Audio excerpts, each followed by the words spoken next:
Hello,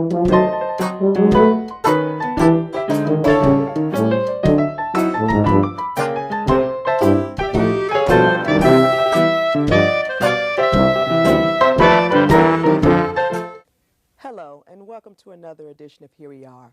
I'm your host, Tonita Cheatham. Thank you so much for tuning in. You know, since the first wave of citywide public school reform in 1989, few would argue that overall, the face and structure of Chicago public schools as a whole has improved. Now, inherent in this truth, however, is the ironic fact that in spite of CPS's many accomplishments, there are still huge disparities. Now, a case in point is outlined in a recent article entitled College Prep, Separate and Unequal, The North-South Divide. This article is just one of many articles published by Catalyst, Voices for Chicago School Reform.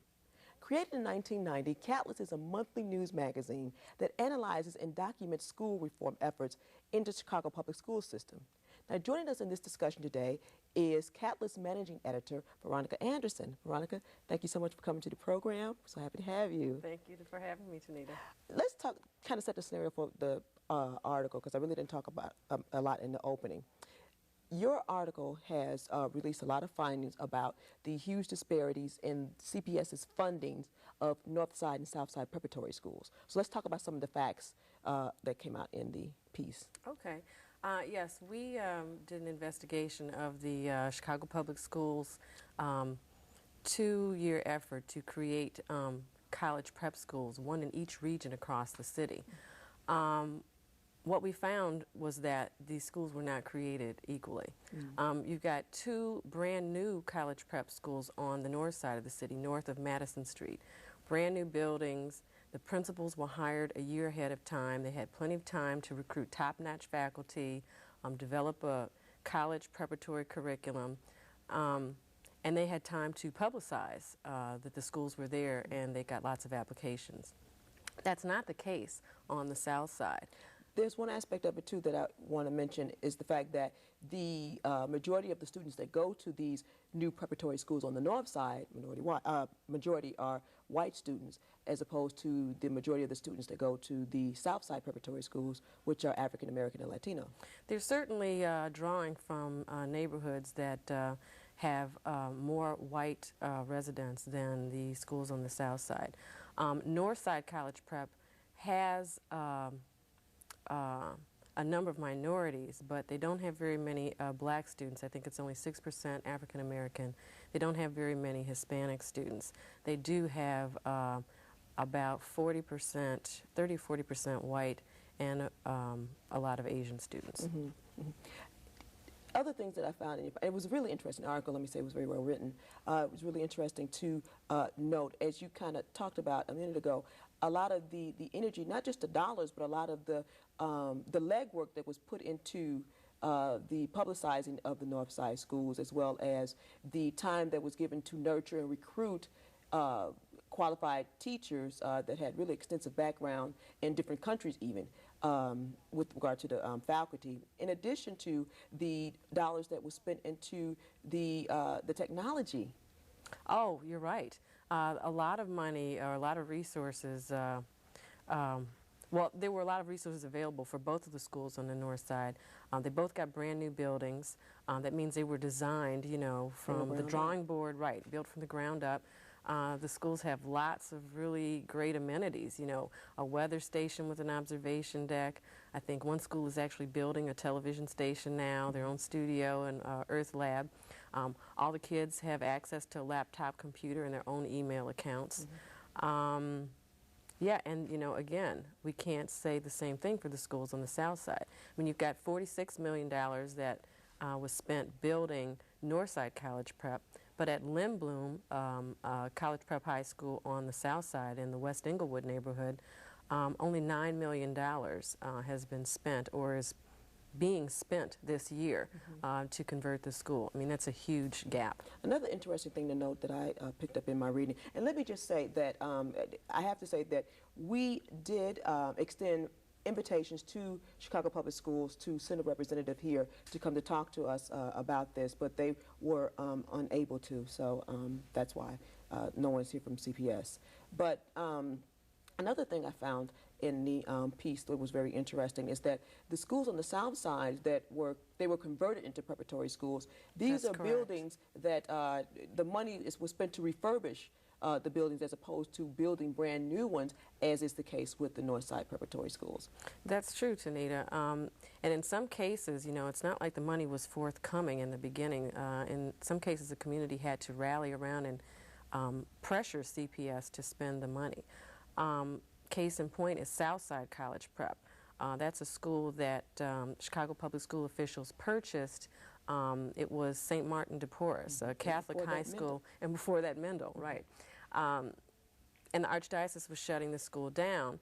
Well, the school, Chicago Public Schools, stepped in, purchased the property, and at first they weren't quite sure what to do with it. They thought, oh, let's make it an alternative school. Then they thought for a while that they would make it a transition center for 8th graders who don't score high enough to be accepted into high school, and they need a year to kind of catch up with their peers. And they also said, well, hey, maybe we'll make it a college prep. So there was really no advanced thought or planning put into this. Also at the time, the CPS school officials estimated that it would take $1.5 million to convert the school. That's a huge difference from the $46 million they spent to build Northside College Prep from the ground up. $1.5 million. Well, some community members saw that there was nothing being built on the south side, and Reverend Meeks specifically called Paul Vallis at the school board and pressured him. He said, hey, you know, this doesn't look right. We need more resources at Southside. Only then did you see an infusion of cash and rehab projects. They're building in addition to the school, and that work is going on now. Too bad for the kids, though, because they're taking class, you know, to the tune of drills, hammers, saws, etc. Yeah, not that students need anything else to be distracting. That's them, right. Where they learn exciting things like math and science. That's exciting. That's exciting. No, I understand. And but what are some of the things? I mean, I can sit here and say it's environment, it's race, it's class that can attribute to the disparities in the funding. But I'm curious as to when you, of course, in doing this story, to receive a balanced view, you had to talk to someone at CPS. You had to try to get a view from CPS. What was their response to your findings? Well, they contend that they have equally distributed resources. When we asked about the disparities in the capital spending, for instance, you know, $46 million on the north side, in Lindblom's case, only $9 million. They said they spent equitably, and there really wasn't much more specifics said about that. They do concede that it's taken longer for Lindblom to get started than the other schools, but they didn't really lay out a plan about what they were going to do about it. You know, here's a school that's had 3 principals in the last year. You know, no stability. The teachers there, in some cases, didn't even know that the school had been transitioned to a college prep. That was really interesting. Yeah, who knows if the kids know what's going on there? I mean, if the teachers don't know. And that really can inhibit on a child really getting all the tools they need to be effective, especially trying to get into these colleges now that they're so expensive, and people are going to need more scholarships to go there. That's right. I don't know if it's back up on the screen, but we have a graph that was in the catalyst as well as far as the funding that went to the different schools. I don't know if it's up. Yeah, it's up now, and you can kind of explain to us what is that, how we're to interpret what we see. Okay, yes, Tonita, this is the capital spending divide chart that we talked about. You'll notice on the left are the 2 schools that were built from the ground up on the north side. The blue coloring indicates that that money has already been spent. So for north side, you see almost $50 million. For Peyton, you see about $33 million. If you look on the right half of the screen, those 4 schools are all south of Madison Street. The most south side college prep, which is the former St. Martin de Porres, you'll note that has had the most amount spent already in the $30 million range, with more planned. But the other 3 schools you'll see have less than $10 million already spent. Jones College Prep, which used to be Jones Commercial down in the South Loop area, you see there's a lot more money on the drawing board planned to be spent. But Lindblom, they don't even have any money in the hopper earmarked for their school. So the $9 million being spent this year is it. And would you agree that the money that is being spent there, because CPS would probably say, well, money is being spent at Lindblom, but is it enough? Is it enough to put it up on the same level as the schools on the north side? Well, we would contend no. You know, children need to have access and exposure to a lot of different things to get their minds working about what kinds of things they want to study, what they want to be. And exposure to a lot of different things helps kids learn. And at Lindblom, if you've got, you know, an older building, they don't have a weather station. Every kid doesn't have access to a computer. I mean, you're really limiting their opportunities. Yeah. Let's talk about, and I'm reading from the Catalyst piece, some of the amenities at Peyton School as outlined in your article. First, it's $33 million on the building. Right. It has a planetarium, Right. a weather station, an observation deck, 10 science labs, 2 interactive language labs, an orchestra music room, and state-of-the-art projection equipment. Each student, as you say, gets a laptop. Of course, they can't take it home with them, and an email account, and a television studio, and an earth lab are in the works. And these are things that are both in Peyton and Northside. Similar, yes, they both have similar things. And if you look further ahead in the article, you'll note that at King, which is the college prep that has not yet opened, but it's also on the south side. The former King High School is being converted into King College Prep. They are planning on refurbishing some of the school's facilities that have been kind of let go, like the theater and I think maybe a pool or something. But you don't see the same kinds of state-of-the-art, really exciting stuff going into that school that you see on the north side.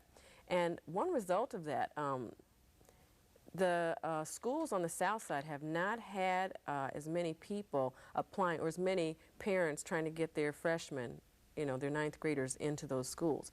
On other schools on the north side. Well, yeah, kids that are coming out of the elementary schools on the south side are beating the doors down, trying to get into north side, trying to get into Peyton. As a matter of fact, part of our story package profiled a young woman, a ninth grader who lives on the south side, who lives fairly close to Lindblom, not too far away from south side, but she travels 13 miles a day, an hour and a half commute to go to Peyton. And her mother decided to do that after going to an open house, hearing about all these wonderful amenities at Peyton, and hearing some college students say, hey, you know, this high school's better than my college. She decided that's where her daughter wanted to go. Her daughter's a very smart young woman. She'd gotten into a number of other schools. She'd gotten into a number of other schools in the public school system that are higher caliber schools, but her mother decided Peyton was the best, better than Whitney Young even. You know, it's interesting. How is it, I guess I'm painting CPS as the bad guy, but how is it that they can do this, CPS can do this, and get away with it? What factors attribute to them being able to get away with something like that? Well, you'll notice in the article, someone is quoted saying someone needs to step up to the plate for Lindblom. CPS, specifically the current administration, really responds to community, for lack of a better word, community pressure, I guess, or just people saying this is what we want, this is what we demand, this is what our kids deserve. And that worked well for Southside Community Prep. I mean, or college, Southside College Prep. Reverend Meeks stepped up to the plate for that school. Some politicians stepped up to the plate for that school, and the result was an infusion of cash.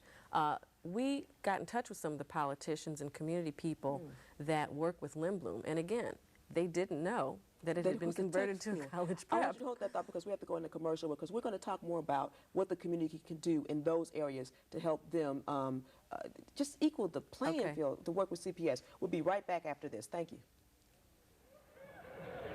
Man, the first night home with his wife from the army, you know, telephone kept on ringing. He finally got up and answered it. Got back in bed. He said, who was it, darling? She said, some crank trying to get the weather bureau.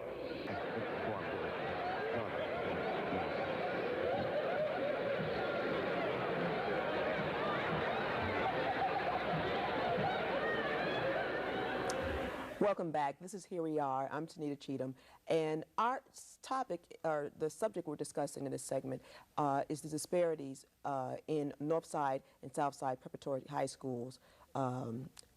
Just the huge disparities, and just the dollars that are being spent on the North Side with schools that have predominantly white students, as opposed to the South Side that are minority, predominantly African American and Latino.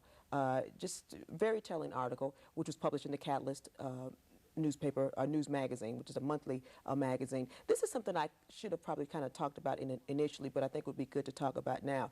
The reason why it was important to have someone like a Catalyst, or a representative from Catalyst, to come on and talk about this issue is because you all were around and started reporting on issues of school reform pretty much at the beginning of school reform issues. So you've been there kind of from the beginning, in the trenches, being a watchdog for different grassroots organizations, LSCs, and students, things of that nature, which is why it was important that we had someone from you come on here. Yeah, if I can say a little bit more about our publication. Okay. Yeah, we have been around for 10 years. We were started in 1990 to, well, right at the advent of local school, or of school reform in Chicago, when local school councils were created. And the reason Catalyst exists is because our editor and publisher thought that all these people that were now going to be involved in their schools needed some information about what was going on. And we are published 9 times a year. We coincide with the school year. And we have a website, if it's okay to give the website address. It's www.catalyst-chicago.org. Yeah, and you have a listing of this article with all the statistics that we are not talking about here that people should check out and really talk about. People that have students in school, you know, in these public schools, need to know about these things that are going on. The thing, and I guess I'm sounding like a sickening commercial, but the thing I like about Catalyst is that you have entities on one hand that talk about all the wonderful stuff that CPS is doing, and I don't doubt, and I don't doubt that there have been a lot of strides made since school reform has started. But you also need a group that can say, well, yeah, this is all great, but let's not forget this aspect of it. This is really good, but let's not forget that. And that's what Catalyst provides a balance. Right, and we give credit where credit is due. Would you agree? I mean, speaking as a person from Catalyst, would you agree that some great strides have been made since school reform? Yes, I would agree with that. I mean, so far we've had sort of 2 waves of school reform. The first wave was the decentralization of the power structure, I guess you'd call it, when the local school councils were created, when they brought in parents and community residents and, you know, allowed the teachers at the school to have some say over what was going on. You know, this group of people can choose to hire and fire the principal. They have control over the discretionary budgets. They also set the priorities for the school in their school improvement plan. That was the first 5 years, and a lot of good things came out of that. You saw test scores slowly rising. The second wave of school reform was the accountability phase. That's when the mayor took control of the schools, installed Paul Vallis as the chief executive officer of the schools, and they cleaned up the finances. We haven't had, they've had balanced budgets. They haven't had teacher strikes. They really got the business side of the schools running, and they actually changed the perception of the Chicago schools. Whereas in 1987 our system was considered the worst school in the country. Now you have President Clinton citing us as a model, and does it often. Yes, Does it often. exactly. He was just here last week. You know, there have been some gains made, and test scores have gone up, but right now we're at a plateau, and you know, the next phase is probably going to be focused on real educationally based issues. So here you have CPS doing what they're doing. We have you all doing what you do in exposing, you know, talking about the great stuff and really talking about that, and then exposing those things that may not be as great. Pointing maybe out some things that maybe, have not some been, attention to not so much to be a dig in Paul Vallis, but just, you know, these are issues that, you know, are not being discussed. What does, in your experience, what is it that communities that you do? You talked a bit about with Southside Prep, how Reverend James Meeks of the Salem Baptist Church, which is one of the largest congregations on the South Side, had done in order to make sure that funds were put into that school. You talk about what the alderman in an article, it talks about Alderman Beal in that area did. He was on top of it, in the mayor's face, saying, make sure that this is done, to make sure that the money was put into the schools within his district. But other things that people can take upon themselves to do in order to ensure that their students or kids are receiving the best education that they can, or all the amenities that all the other schools are getting. I guess just try to stay informed, be in touch with the school, be in touch with the teachers. I know, there's just a wealth of information for parents that are trying to get their child into high school and decide where their child should go. It's a really tough time. You've got to sift through all of this information. You've got to match your child's needs and interests to what a particular school offers.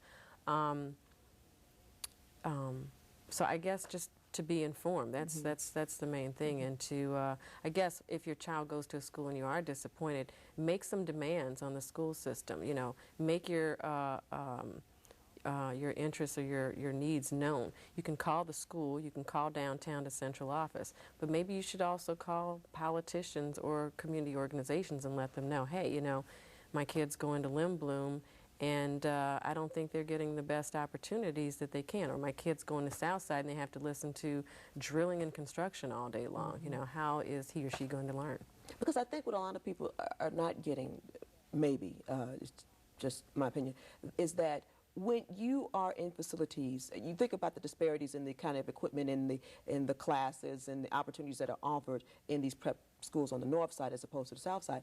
When you have an institution where kids are not exposed to those type of things, it just has a rippling effect on the teacher morale, on well equipping the students. It affects the level and the quality overall of the education that they can receive. And I would think that would be enough to kind of motivate people to really want to do something, because these colleges now, they're really competitive, and the prices are going up, and scholarship dollars are, not as vast as people would like to think, but whatever competitive edge that a student can have to do this, so I guess I'm saying all this to give a sense of the urgency to the matter. And there is something that even though I'm not a politician or I don't work for CPS, there is something that I can do.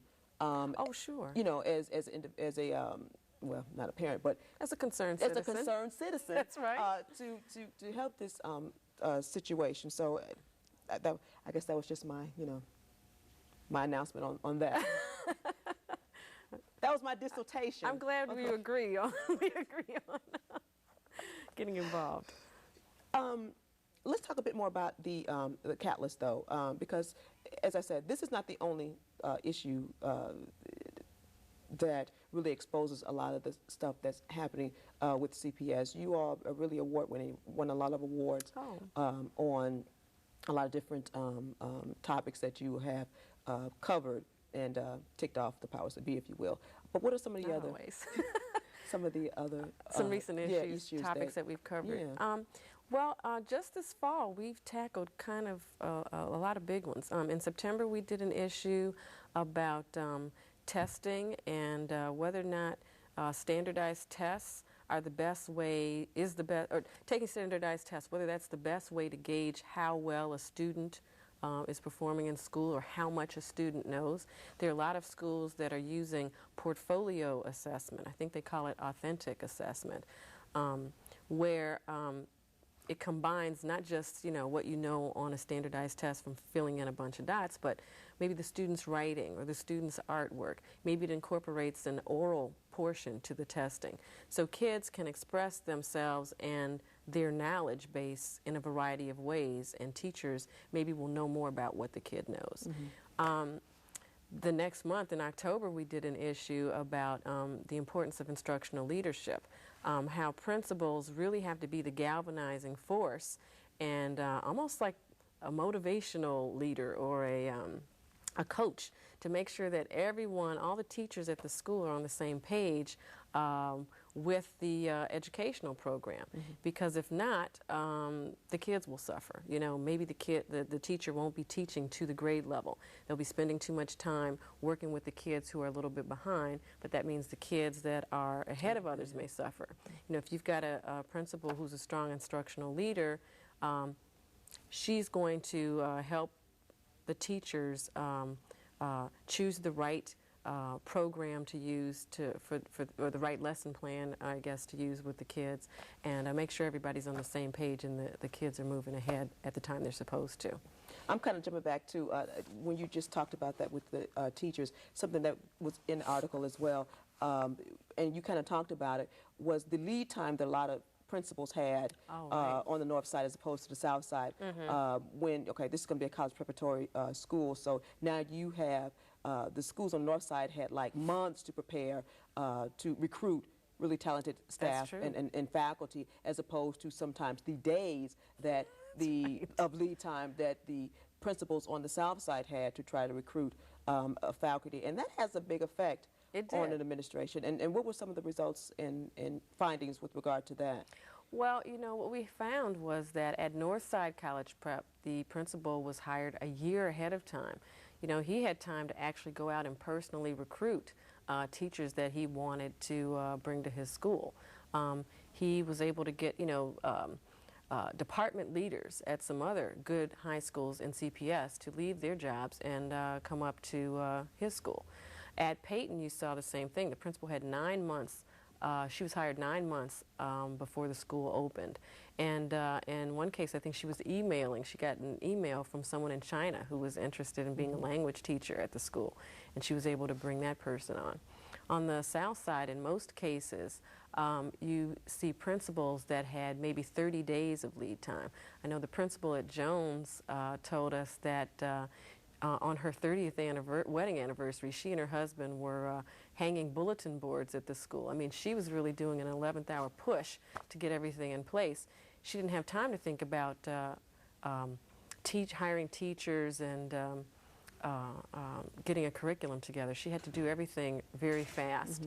And then at Lindblom, you have no lead time. I mean, they've had 3 principals in the last year. Each principal has to kind of jump in and hit the ground running, figure out what's going on, and maybe try to get the school on track. You know, the one thing I really want, and we're winding up our time, the one thing I really want to get out of this discussion, and let me just say that, as I said at the beginning, that we did extend invitations to CPS to send a representative to the program, but they were unable to do so. And that's unfortunate, because I really would have been interested in knowing their point of view. But you all can call and ask what their point of view is on this. You call CPS and ask Vallis what their point of view on this is. But what I really wanted to get out of this discussion was to lay the foundation. This is just a string of a lot of different things that are happening with regard to disparities in CPS for students of one caliber of another. But what I really want to happen out of this conversation is to stimulate people to call CPS, to call their schools, to ask what kind of quality education are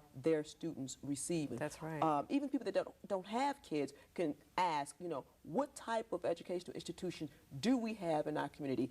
Is it the type of institution that lure top talent? Is it the kind that nurtures, that you may not get top scores on tests, but is it the kind of environment that nurtures those that don't?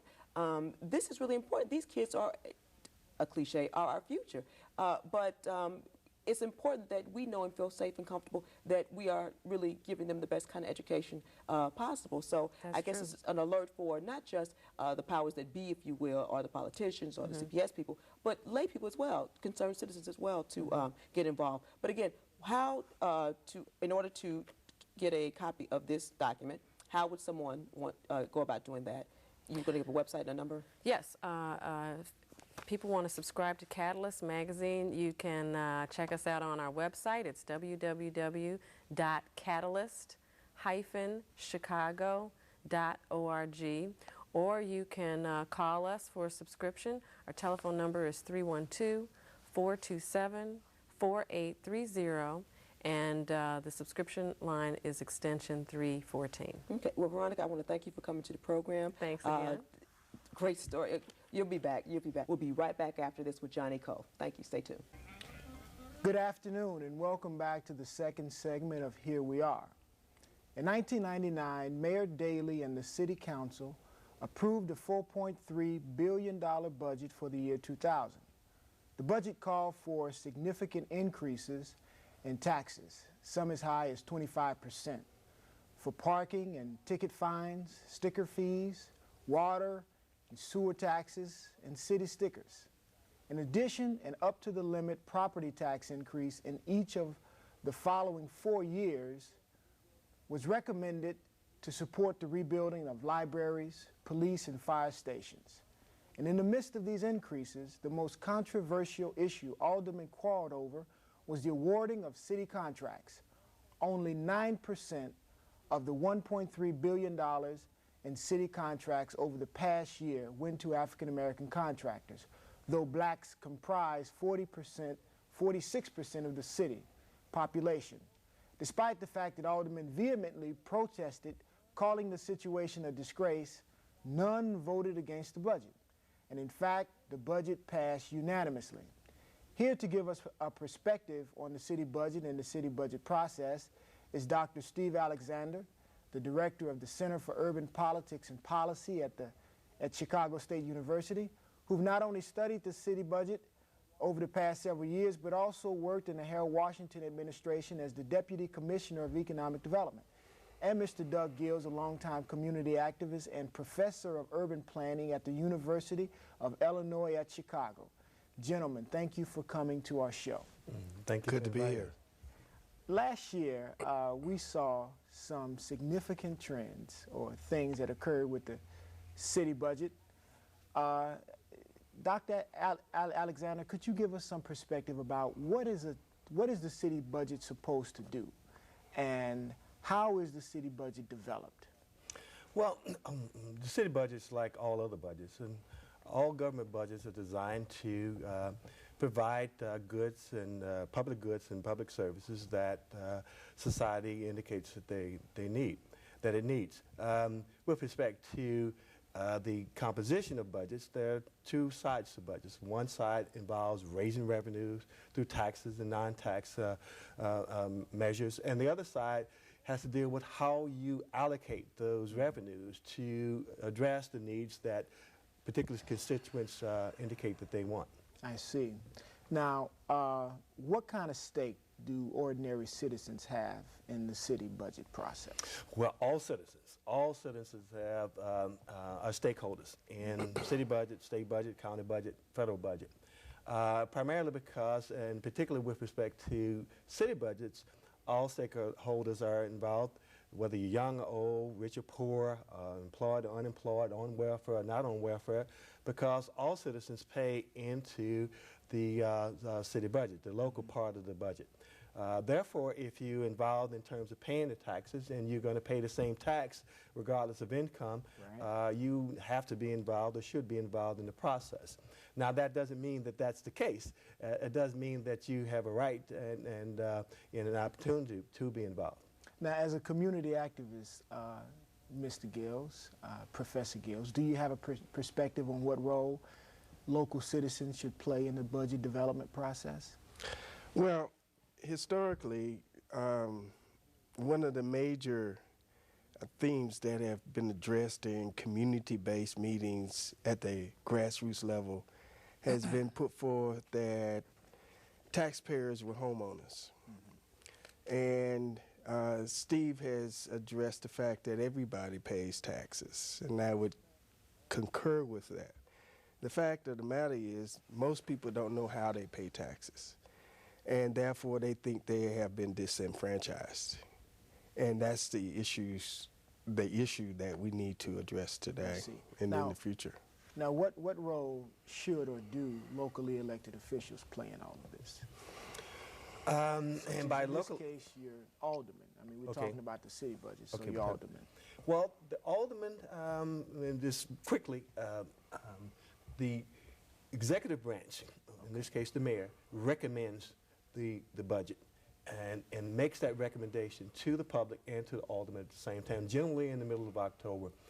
And the alderman then make the decision as to what gets authorized. Okay. So the aldermen have the ultimate control in the allocation of funds. Now, with respect to the stakeholders or the constituents, it's extremely important for the constituents to have a relationship with the alderman so that they can let the alderman know what their priorities are. In general, the theory is, or the assumption is, that the alderman will vote in accordance to the dictates and the wishes of the constituents. Therefore, to your excellent question previous to this one, if the stakeholders are not involved, to the extent they should be, for example, if low-income persons or low-income communities are not involved, then the likelihood is that the alderman will not be able to reflect that in their decision-making. I see.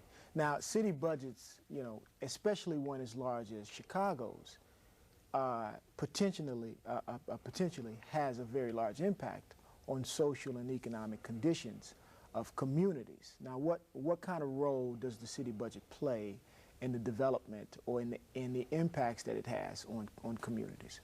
Well, that's where it gets interesting because we have this problem with all the branches of government, all the levels of government passing the buck, so to speak, especially if we talk about how do we address poverty. The federal government, through devolution, has decided that, well, states and local governments are the best place to deal with some of those social economic problems. So we'll block grant things and send it to the states, send it to the cities, and then they should decide. The approach that the city has been using for quite a number of years, it didn't work that way in the Harold Washington administration in which I worked, but the approach has generally been that city budgets are specifically to be used, or especially to be used, or basically would be a better way to put it, for basic services. Okay. And that any funds to be used to address social and economic problems must come from the federal government. So what you see in the city budget, you see a combination of locally raised resources to be used for, you know, police, fire, cleaning streets, removing snow, those kind of basic services that all communities require and deserve. And while at the same time, the communities that have special needs are supposed to be addressed through the federal funds, for example, through the Community Development Block Grant Fund. Now, from a citizen-based perspective, what's wrong with that picture, Dr. Gills? Well, there are equity questions, and there are what we could call parity questions, and there are what we can call equality questions. From the standpoint of equality, every citizen ought to pay a fair share, an equivalent share. And then the issue is, well, if a poor person only makes $100 a week and pays $10 in taxes, what about the person making $1,000 a week? And the poor person pays a greater proportion of his income for taxes. Now, how's that relevant to the fact that the federal government is carrying the burden of Chicago's impoverished communities rather than local government? I mean, how's that relevant to it?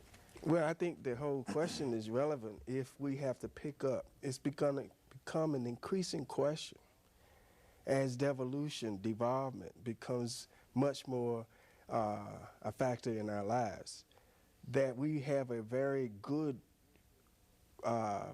position or posture related to where the revenues come from that support the government. Okay. If we continue to think that only property taxpayers are being taxed, and therefore most people in Chicago, especially blacks and Latinos, especially younger people, those three categories, they don't own property, so they're not taxed. Heretofore, we've been told that only the property taxpayer has a stake, a right to exercise voice.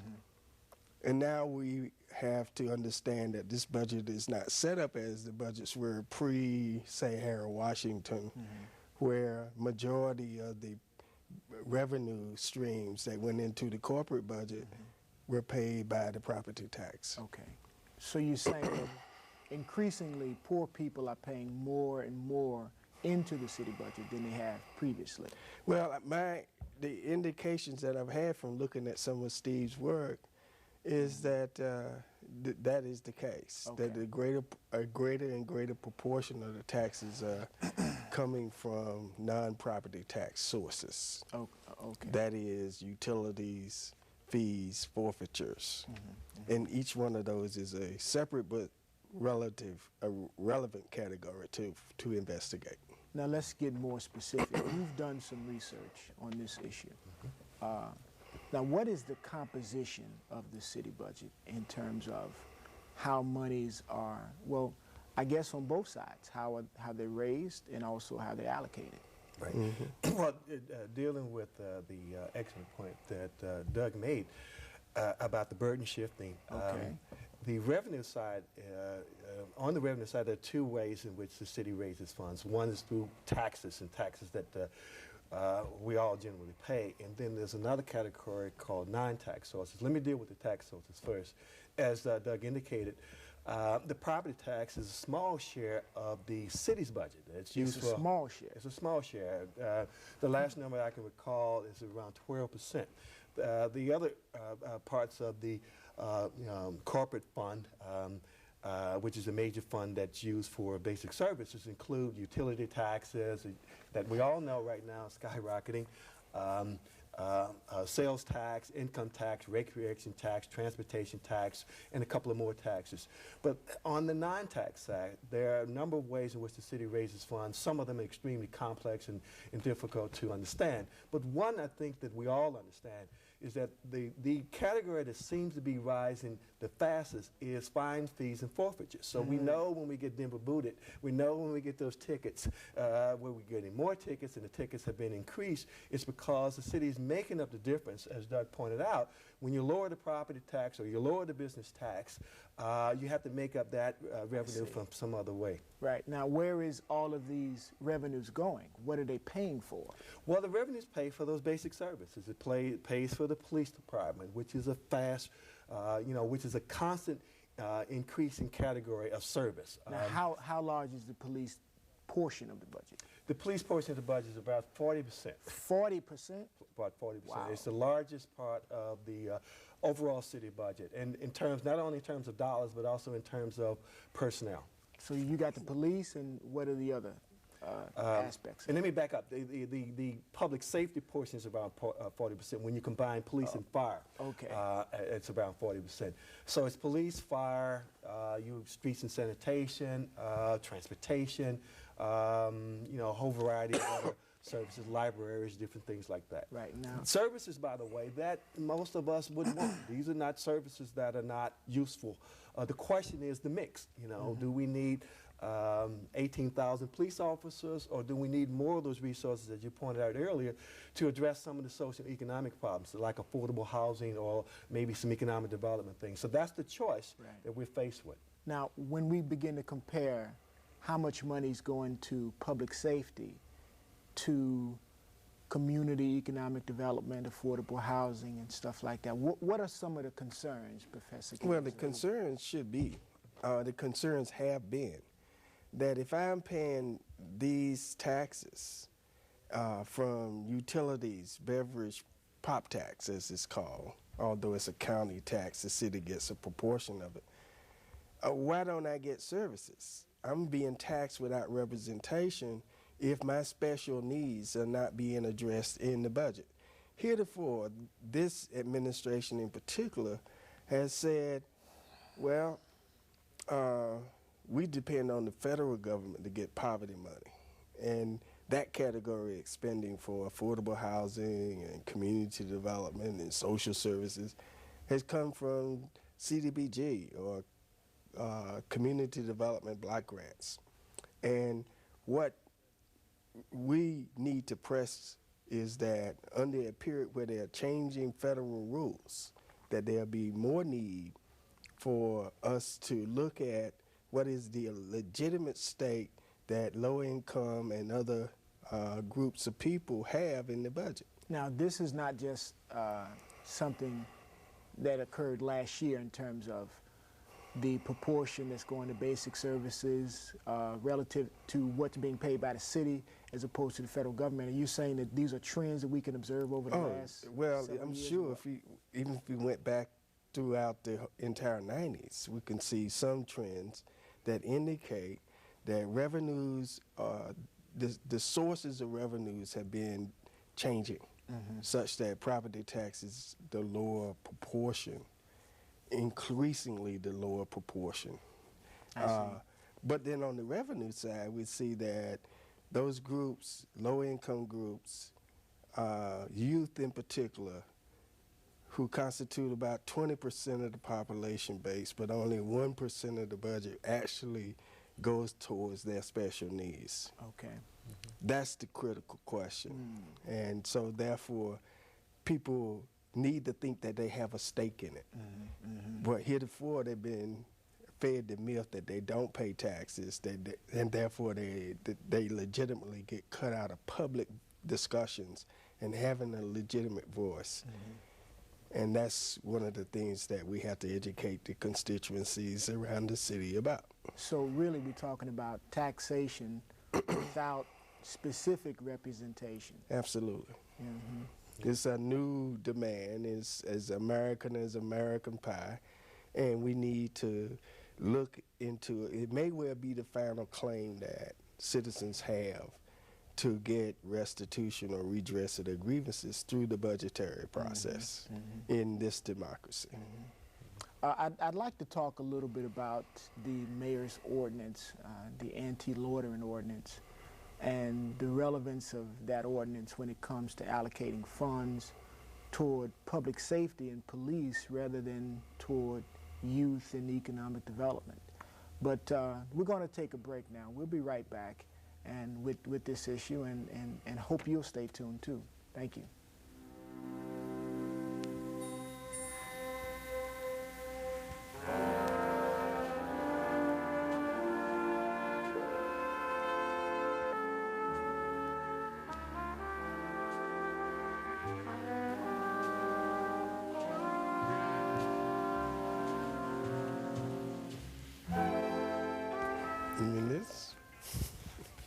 Welcome back.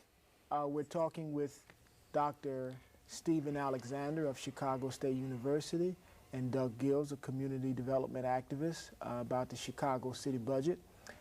We were, during the break, talking about the anti-loitering ordinance and the implications that it has for youth development in terms of how the city spends money and where it spends money and what it spends money on. And I wanted Mr. Gills to talk a little bit about what it means when we spend money more on police rather than youth development, and how that kind of feeds into the deterioration of the community, especially our black youth, and not giving them opportunities to develop themselves and become participating citizens in the society.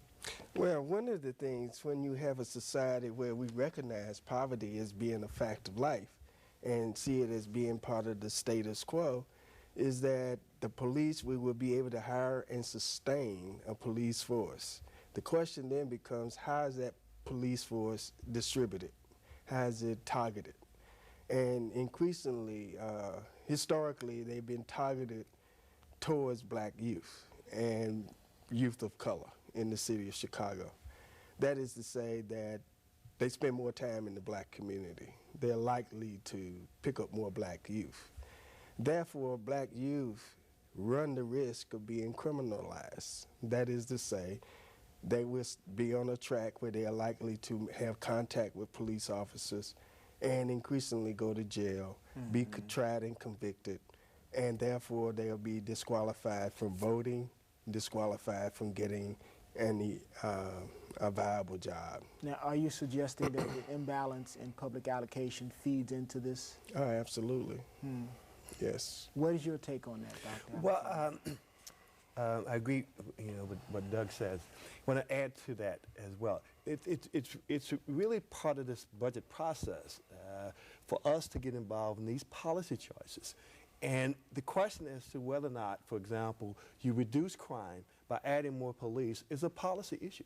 Now, if crime is being created because an individual doesn't have a job or because an individual is going through some other problems, maybe trying to recover from some abuse problems, so on and so forth, the real policy question is, will you gain more and reduce crime by adding more police, or will you gain more and reduce crime by investing in those individuals or investing in organizations who are designed to help those individuals?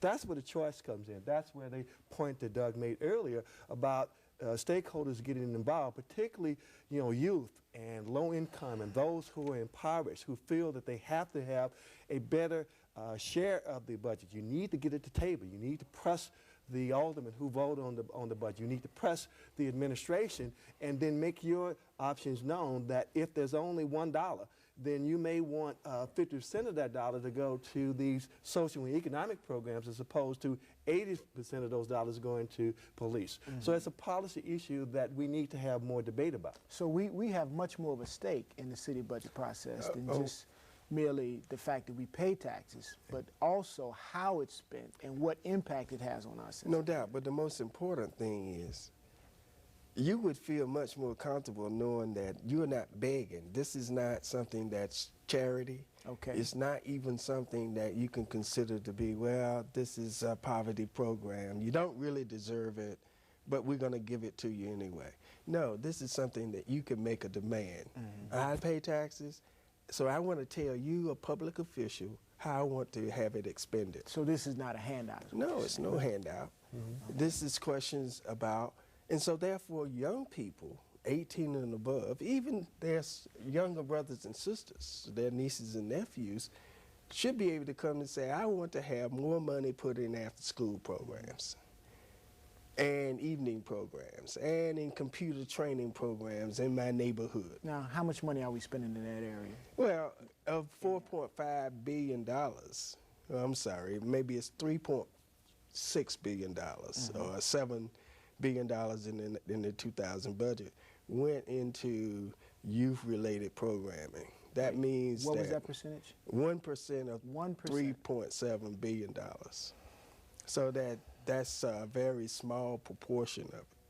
Now, there's another $700 million in block grants that the city would say, that's the poverty money. But I'm saying we should not look at that money. We're asking what is the city's contribution towards resolving social development questions. Right. What and is they the have city's responsibility? Yes. More so, yeah. Let me just add to that the budget process, at all levels, federal, state, county, local, are inherent with conflict. Conflict is part of it because one group may say, hey, we want more police officers on the street. Another group may say that, well, what we really need is to have more funds go for youth development. And in this conflict is where you come up with that decision about how it gets allocated. The problem is that youth and many of the other organizations, housing and some of the other groups, are not as powerful or don't have the same strength of voice as, say, the business community, who can go in and say to the administration, you need to cut that business tax because if you don't, businesses are going to leave the city. And so part of this is being able to develop the capacity to put pressure on the system to get what you want and try to resolve those conflicts. It really seems like it's sort of a circular kind of argument, because if the city invested more in its neighborhoods, then we could say communities would have a greater capacity to get at a level where they can make those kind of demands. But so, I mean, how does the community inject itself into the budget-making process? I mean, is that something for locally elected officials to take the lead on, or what? Well, I think it's part of something we've been talking about for a number of years. One is we really do need to get better research. Although I've done some research, I just feel it's just like scratching the surface. Okay. And we need to take that research and then put it into some kind of outreach. It has to be consistent. The two must work hand in hand. And that research and outreach then educates. And as constituents become better educated, then they can inform the elected officials. I see. We ought to also recognize that elected officials are hungry for information as well. Okay. They're often put in a position where they have to vote on the budget within a very short period of time. You get 4 budget books or 5 or what have you, and you've got to try to go through the whole thing. And they don't have the time nor the resources to do that. And I think, as Doug has alluded to earlier, this is a process that we need to start early and stay with it consistently. Great. However, the political Now, process... I think I got to hold you right here, because we're just at the end of our program. I just want to ask, when does the city budget process begin every year? In May. In May.